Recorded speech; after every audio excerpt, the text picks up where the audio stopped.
Your talent is your future.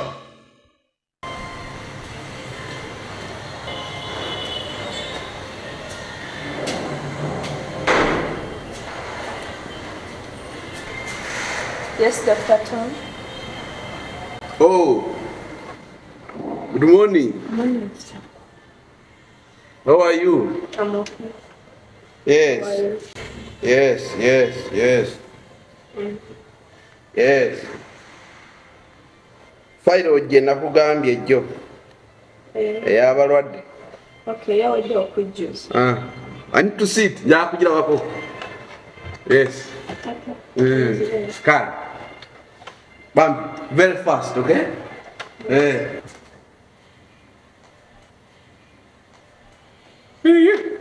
Musawo.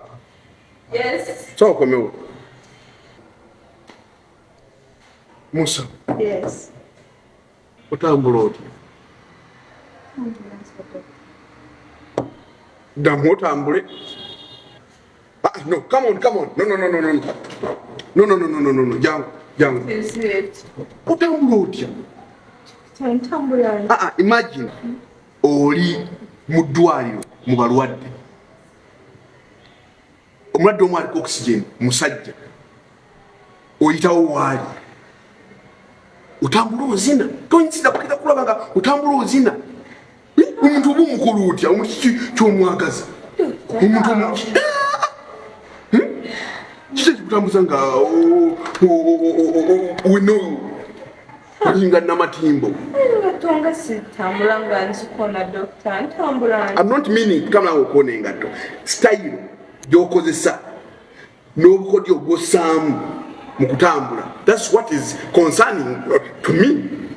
Kubanga I'm just imagining oli mu ward abalwadde bali mu kutunuulira. Sina bukodyo bwenteeka mu kutambula. Oleeta blood pressure mu bantu. No, ye ntambula yange. Otya gwosalaba musawo oliddi atambulanga gwe. Wulira nti ate musawo Lydia. Kati nze ne musawo Lydia twawukana, yakulira walala nakulira walala. Ekyo kigatta kitya ku ntambula? You know, ewaffe tetwakulanga tumaguka twakulira wantu nga famire oba okugambe ng'erinawo kubaffe ewaka entebe twatulanga mu zigonda sofa set. Ebitanda twatulanga ku bitanda ebigonda. So sinza tambula kyekimu ne Lydia. Sinza embeera zange size zimu n'eza Lydia. Watambulira otulanga mu ntebe zigonda? Yes. Ne ziviirako akabina okugonda? Si kabina kokka. Omubiri gwonna nze wokwata wonna ku nze wagonda.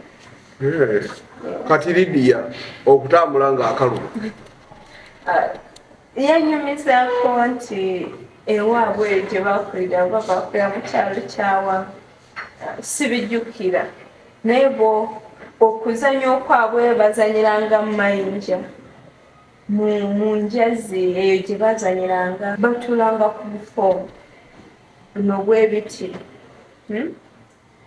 So kati ye omubiri gwe niwo mulaba ne mu ndabika ye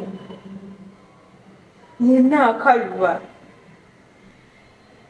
Kati olw'okuba nti nakulira mu kifo ekyenjawulo okuye teguyinza kuba musango. Yes.